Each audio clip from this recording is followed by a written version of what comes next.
नमस्कार। मेरा नाम नीरज चतुर्वेदी है।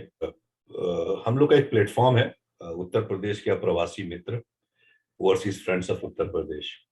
तो इसमें जितने भी लोग उत्तर प्रदेश के रहने वाले हैं और विदेशों में रह रहे हैं, अमेरिका, कनाडा, सिंगापुर, जहां भी रह रहे हैं बाहर, उनका एक ये ग्रुप है हम लोग का।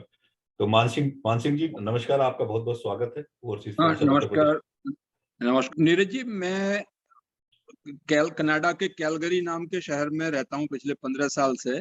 भारत में और उत्तर प्रदेश में कहाँ पे आपका, कहाँ के रहने वाले हैं? मेरा मूल स्थान जो है पश्चिमी उत्तर प्रदेश में मेरठ जिले का है और हम लोग बेसिकली खेती बाड़ी के परिवार से हैं, किसान परिवार से हैं। आपका क्या क्या विचार है? जो उत्तर प्रदेश में बेरोजगारी है, अनएम्प्लॉयमेंट है, और आपका क्या सोचना है इस बारे में? कैसा था पहले, कैसा अब है, और क्या किया जा सकता है?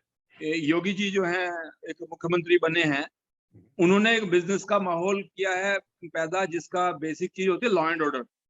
अच्छा। यदि कानून व्यवस्था ही नहीं है तो कोई बिजनेसमैन आपके यहाँ इन्वेस्टमेंट क्यों करेगा?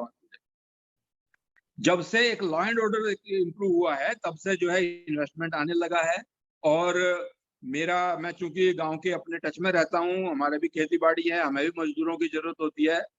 हम्म। अब से 4-5 साल पहले लोग खाली ऐसे घूमते थे कि किसी को ही आप जो 100 रुपए दे के काम करवा सकते थे। हम्म।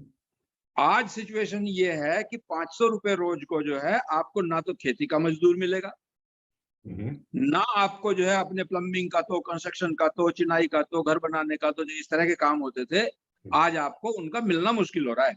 इतना परिवर्तन जो है ये देखने में आ रहा है। और क्योंकि ये नोएडा है, एनसीआर है, हमारे वेस्टर्न उत्तर प्रदेश के आसपास, वहाँ पे पिछले 4 साल में कई बड़े बड़े प्रोजेक्ट आए हैं। तो जब प्रोजेक्ट आते हैं, इन्वेस्टमेंट होता है, तो रोजगार भी पैदा होते हैं। हाईवेज वगैरह इस तरह के बढ़िया बढ़िया बने हैं कि दिल्ली से मेरठ वाला जो एक्सप्रेस वे है, आज 45 मिनट में आदमी जो है मेरठ से दिल्ली, दिल्ली से मेरठ आ जाता है। जब हम लोग वहां पे थे तो 2-2, ढाई-ढाई घंटे, 3-3 घंटे लग जाते थे कई बार। तो जैसे एक सेइंग होती है कि भाई अमेरिका में जो है बढ़िया रोड्स हैं तो बढ़िया इकोनॉमी है, ऐसा एक सेइंग होती है। ऐसी हमारे यहाँ भी अब धीरे धीरे धीरे धीरे जैसे इंफ्रास्ट्रक्चर डेवलप होता जा रहा है, वैसे वैसे जो अर्थव्यवस्था बनती जा रही है। और मुझे पूरा यकीन है कि यदि इसी तरह की लीडरशिप जो है उत्तर प्रदेश में अगले और 10 साल काम करती रही, तो बहुत जल्दी जो है हमारे ऊपर से वो गरीबी वाला टैक्स जो है हट जाएगा। और जो हमारे जैसे नौजवान लोग हैं जिन्हें किन्हीं परिस्थितियों में देश छोड़ के जो है बाहर रोजगार के लिए आना पड़ा, शायद फिर जो है उनको आने की जरूरत नहीं पड़ेगी। तो अभी आप क्या सोचते हैं कि ये चुनाव जो होने वाले हैं, राइट, इसमें क्या दिशा रहनी चाहिए और हम लोग को क्या करना चाहिए, और आपका क्या संदेश रहेगा उत्तर प्रदेश के वासियों के लिए?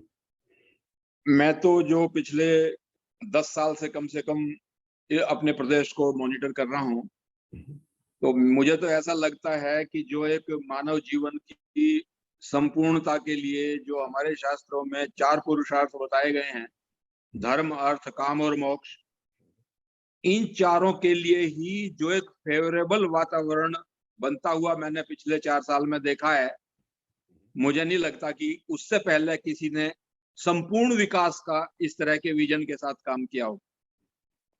धर्म स्थानों का भी विकास हो रहा है, जो मोक्ष नगरियां हैं उन पे जो है काफी काम हो रहा है, जिससे कि आने वाले जो तीर्थयात्री हैं बिल्कुल शांत भाव से जो है अपना काम कर सकें। बिना अर्थ के जो है धर्म भी नहीं है, तो अर्थ कमाने की जो है इकोनॉमी से रिलेटेड चीजें जो हैं अच्छी हो रही हैं। जब गृहस्थी लोग हैं तो उनको काम की भी आवश्यकता होती है, तो मौज मस्ती की भी जरूरत होती है, तो उसके लिए कानून व्यवस्था बहुत इंपॉर्टेंट है। तो कानून व्यवस्था पे काफी जो है ध्यान दिया जा रहा है। जो गैंगस्टर थे, बदमाश लोग थे, जो कब्जा कर लेते थे इधर उधर किसी की भी प्रॉपर्टी पे, आज एक एक करके उनका सफाया जो है इस सरकार ने किया है। तो काफी अच्छे अच्छे काम यदि अभी हुए हैं, तो कई जगह पे उतने परफेक्शन से हुए भी नहीं है, क्योंकि कोई पुराना रोग है, वो एक बार में इतना आसानी से ठीक होता नहीं है, करना भी नहीं चाहिए, क्योंकि बहुत हाई एंटीबायोटिक यदि आपने दे दी तो गड़बड़ होने का संभावना रहती है, बॉडी रिएक्ट कर जाती है।